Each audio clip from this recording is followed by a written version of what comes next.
Baiklah, pada kesempatan kali ini saya akan mengulang materi sistem operasi yang pernah Pak Zainil Abidin berikan pada semester 1. Sebelumnya, perkenalkan nama saya Anang Prahari Fernando dengan NIM F1S1 22133. Baiklah, 1. Sistem operasi. Konsep sistem operasi. Sebuah sistem komputer dianggap sebagai kombinasi dari banyak komponen, seperti perangkat keras, sistem operasi, program aplikasi dan pengguna.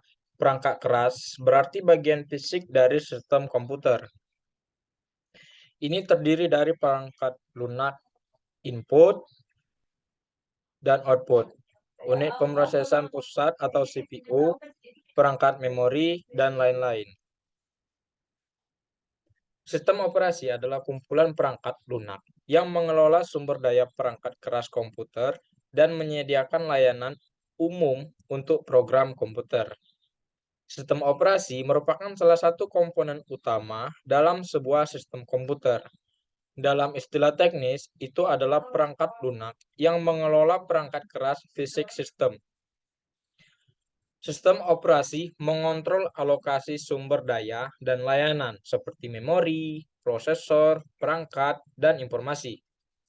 Adapun tujuan dari sistem operasi, yang pertama, penggunaan perangkat keras sistem komputer secara optimal dan efisien. Dua, untuk memberikan kenyamanan dan keramahan pengguna kepada pengguna. Tiga, sembunyikan kerumitan perangkat keras komputer. Ada fungsi sistem operasi. Yang pertama, menyiapkan daftar semua pengguna yang berwenang. Dua, menyimpan daftar semua sumber daya dalam sistem. Tiga, membuat daftar semua proses yang berjalan di sistem. Empat, membuat proses. Lima, memulai eksekusi program. Enam, menyediakan akses sumber daya yang terkontrol ke program. 7. Melakukan penjadwalan umum. 8. Mengalokasikan memori utama ke proses. 9. Mengalokasikan sumber daya ke proses. 10. Menyediakan komunikasi antar proses. 11. Memberikan keamanan dan perlindungan. Klasifikasi sistem operasi. Yang pertama, sistem pengguna tunggal. 2. Sistem operasi batch. 3. Sistem operasi interaktif. 4. Sistem multiprogram. 5. Sistem operasi berbagi waktu. 6. Sistem waktu nyata. 7. Sistem operasi multiprosesor. 8. Sistem operasi terdistribusi. 9. Sistem operasi jaringan Qi. 10. Sistem operasi multipengguna. 11. Sistem operasi multi-rate. 2. Manajemen proses. Untuk menjalankan seluruh program, alih-alih membuat seluruh program di memori utama, CPU mengambil dan mengeksekusi satu instruksi dari satu proses demi satu. 1. Optimal. Setiap kali CPU mengambil data atau instruksi, itu selalu dari memori utama. Tanggung jawab. Pembuatan, pemuatan, pelaksanaan, penangguhan, melanjutkan, dan penghentian proses. Penjadwalan proses yaitu untuk beralih sistem antara beberapa memori di memori utama. Menawarkan mekanisme komunikasi antar proses, kirim atau terima data ke atau dari proses. Proses sebagian kecil dari program yang dimuat di memori utama. Menyediakan sinkronisasi, mengontrol akses bersamaan untuk berbagi data agar data yang dibagikan tetap konsisten. Mencegah atau menghindari situasi kebuntuan dengan mengalokasikan atau membatalkan alokasi sumber daya dengan benar. 3. Penjadwalan CPU. Perpindahan CPU dari satu proses ke proses lainnya kapanpun diperlukan dalam suatu proses timbul. Selain pemrosesan disebut penjadwalan CPU. Kriteria penjadwalan. Pemanfaatan CPU. Waktu CPU mahal, sehingga harus sibuk setiap saat. Idealnya, dikatakan bahwa penggunaan CPU harus 100%. Tetapi secara praktis sulit untuk dicapai. Selama beban berat, CPU sibuk hampir 90% dari waktu, dan pada beban yang lebih ringan hanya aktif sekitar 40% dari waktu.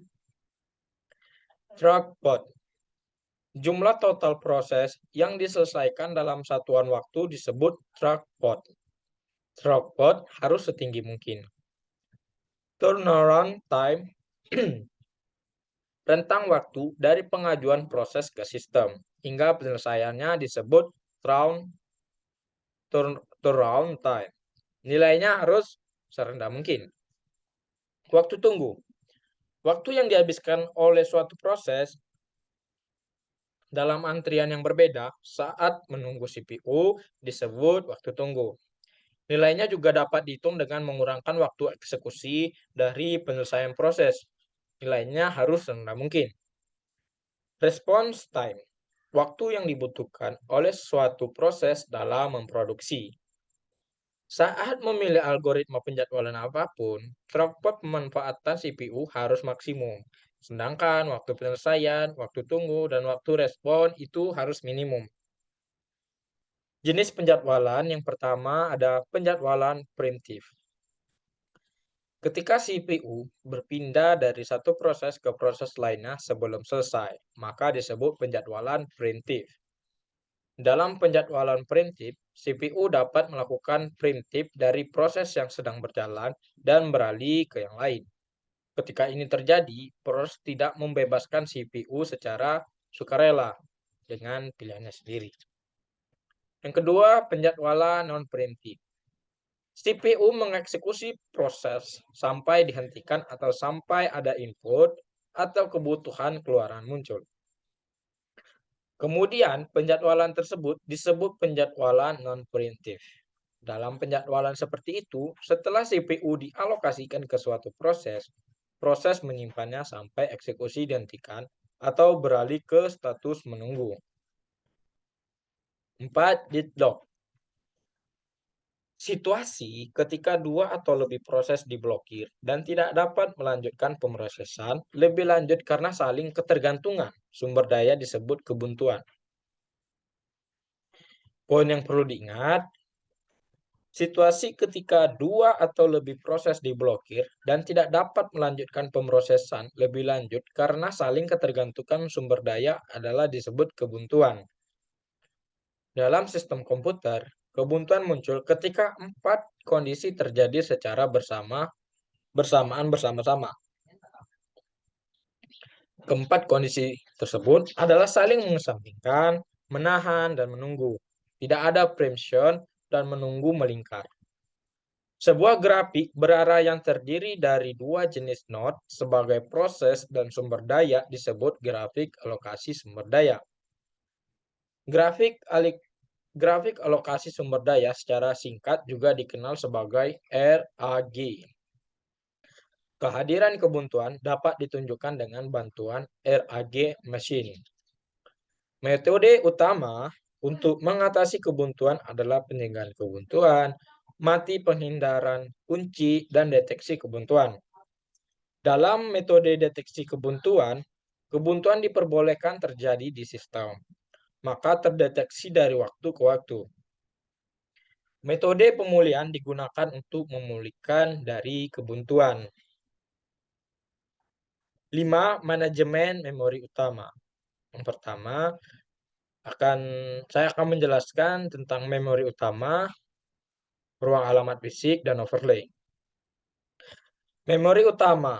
Memori utama adalah memori baca atau tulis sementara komputer. Ini adalah satu set lokasi terus-menerus. Setiap lokasi memiliki alamat tertentu. Setiap alamat adalah alamat biner. Untuk kenyamanan programmer dan pengguna, mereka diwakili dalam angka heksadesimal. Ruang alamat fisik. Alamat dari setiap lokasi dalam memori fisik disebut alamat fisik. Memori fisik berarti memori utama atau random access memory atau RAM. Di memori utama, setiap lokasi memiliki alamat. Setiap kali ada data atau informasi yang dibaca darinya, alamat yang diberikan, alamat itu disebut alamat fisik. Overlay. Proses dibawa ke memori utama untuk dieksekusi. Terkadang ukuran proses lebih besar jika dibandingkan dengan ruang kosong yang tersedia di memori utama. Suatu teknik digunakan untuk membantu proses yang akan dieksekusi. Meskipun tidak memiliki cukup ruang di memori, teknik ini disebut dengan overlay. Poin yang perlu diingat, memori fisik berarti memori utama atau RAM. Alamat dari setiap lokasi dalam memori fisik disebut alamat fisik. Sekelompok banyak alamat fisik disebut ruang alamat fisik. Alamat dari setiap lokasi memori virtual disebut alamat logis. Hal ini juga dikenal sebagai alamat virtual. Sekelompok banyak alamat logis disebut ruang alamat logis atau ruang alamat virtual. Alamat logis akan dipetakan ke alamat fisik. Sebuah teknik digunakan dengan bantuan yang proses dapat dieksekusi, bahkan jika tidak mendapatkan ruang yang lengkap dalam memori. Teknik ini disebut dengan overlay. Swapping adalah metode di mana proses dengan prioritas lebih rendah dihapus dari memori utama secara sementara untuk menciptakan ruang bagi proses berprioritas tinggi. Pegging adalah metode alokasi memori yang tidak bersebelahan. Dalam pegging, ruang alamat logis dibagi menjadi blok berukuran tetap yang diketahui sebagai halaman. Ukuran halaman biasanya dalam pangkat 2. Mungkin sekian persentase saya dalam menjelaskan materi yang diberikan oleh Bapak Zainil. Mungkin hanya itu yang dapat saya sampaikan. Jika ada kata atau kalimat yang kurang berkenan, mohon dimaafkan. Sekian, terima kasih.